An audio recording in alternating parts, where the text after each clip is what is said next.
जैसे ये एक क्वेश्चन आपके सामने मैंने अलजेब्रा का रखा हुआ है। आप सब में से कई लोगों को आता होगा। आप वीडियो पॉज करके इसे सॉल्व करने का प्रयास कर सकते हैं, और जिन्हें नहीं आता है वो इसको ध्यान से समझिए। ऐसे क्वेश्चन हमें कई बार मिल जाते हैं। 1/10 plus 1/40 plus 1/88 plus up till dash dash dash 1/598। इसे सॉल्व करने के लिए पहले तो आपको पहचानना होगा कि क्या ये चीज़ यहाँ पे लागू हो सकती है। कभी भी आप न्यूमरेटर अगर 1 देखें और ये एक सीरीज़ बनाए, नीचे कुछ भी हो डिनोमिनेटर, उसका क्या इलाज है मैं बताऊंगा अभी। लेकिन आप कभी भी न्यूमरेटर अगर 1 देखें, डिनोमिनेटर में ऐसा कुछ हो, तो आप सबसे पहले ये ध्यान देंगे कि डिनोमिनेटर को हमें ऐसे फैक्टर्स करने हैं कि सारे डिनोमिनेटर्स का फैक्टर्स जो होगा उनका डिफरेंस सेम हो। जैसे यहाँ पे आप 10 का अगर फैक्टर करें तो 10 का फैक्टर क्या होगा?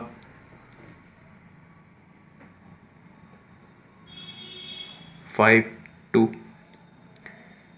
40 का फैक्टर होगा 8 5। मैंने 10 इंटू 4 क्यों नहीं लिया, अभी पता चल जाएगा। 88 का फैक्टर अगर आप करेंगे 11 इंटू 8। आप सब में इनका डिफरेंस देख रहे हैं। 5 में 2 गया, कितना बचा? 3 बचा। 8 और 5 का डिफरेंस 3 बचा। 11 और 8 का डिफरेंस 3 बचा। सभी में डिफरेंस आप देख पा रहे हैं 3 का आ रहा है। अगर ऐसा है तो इसका मतलब हम सही जा रहे हैं। मैंने आपको बताया कि आपको यही ध्यान रखना है, इसी बात का ध्यान रखना है कि जो भी आप फैक्टर्स करेंगे उनका डिफरेंस 3 जाए, मतलब सेम जाए। 3 जाए, 4 जाए, कुछ भी जा सकता है। 598 थोड़ा बड़ा नंबर है, इसलिए इसको ध्यान से करिएगा। 598 ये आपका 13 से जैसे चला जाएगा। 13 4 ज़ा 52, 6 ज़ा 78। इनका डिफरेंस देखिए कितना है, 3 नहीं है, इसका मतलब गड़बड़ हो रहा है।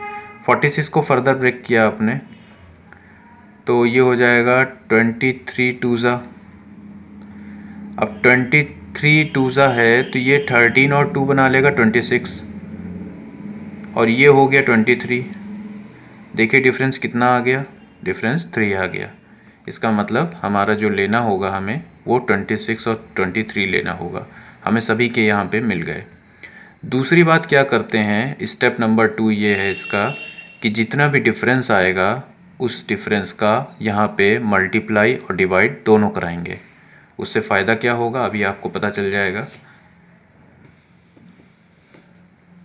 जब आप मल्टीप्लाई कराएंगे तो आपको ये मिल जाएगा 3/10 plus 3/40 plus 3/88 plus dash dash dash 3/598।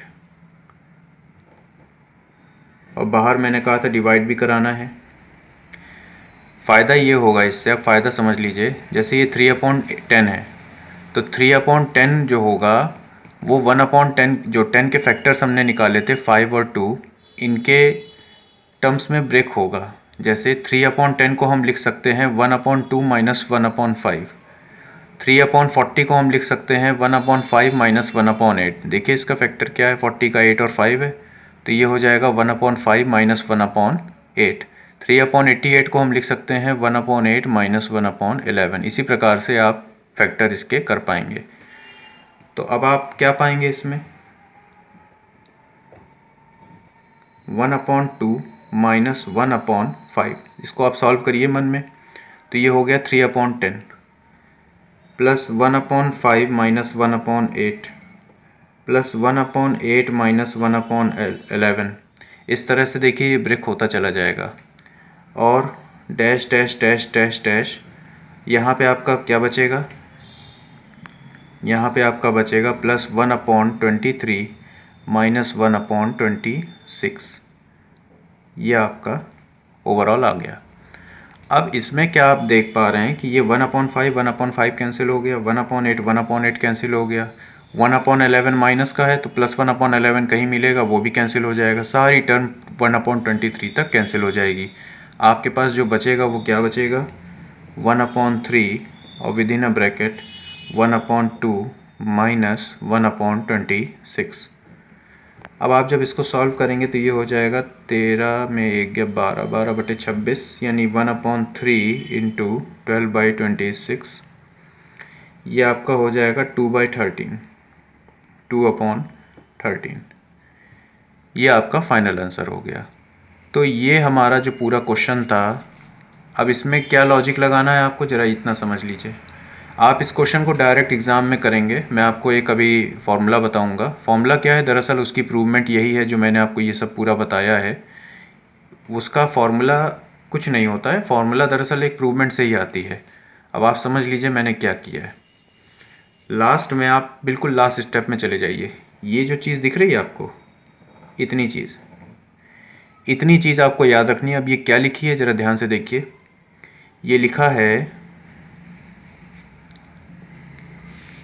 1 difference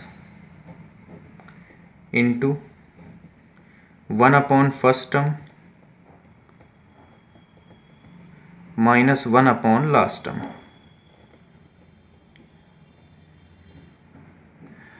1 difference, factors के बीच में डिफरेंस कितना था, 3 था। तो 1 ऊपर वाला देखिए 1/3 हो गया, 1/3 हो गया into 1 first term. First term कितनी थी, 2 थी। आप देख पा रहे हैं फर्स्ट टर्म कितनी है यहाँ पे, 1/2 थी। और लास्ट टर्म कितनी है, 1/26 है।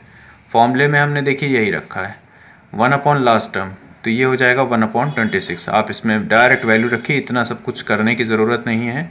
वो मैंने तरीका आपको बताया कि आपको जानना ज़रूरी था कि आखिर ये कैसे आया, हवा में थोड़ी ना बात करी है, ये इस तरह से आया। तो ये चीज़ आपके एग्ज़ाम में काफ़ी पूछी जाती है। इस तरह के क्वेश्चंस काफ़ी सारे एग्ज़ाम में आते हैं। आप अपने आप से फ्रेम करके क्वेश्चंस लगा सकते हैं। और इसी तरह का हम अगला क्वेश्चन किसी और वीडियो में डालेंगे। और जुड़ने के लिए सब्सक्राइब ज़रूर करिएगा, चैनल को सपोर्ट करिएगा। बिल्कुल नया चैनल है, बहुत कम सब्सक्राइबर्स हैं, ना के बराबर हैं।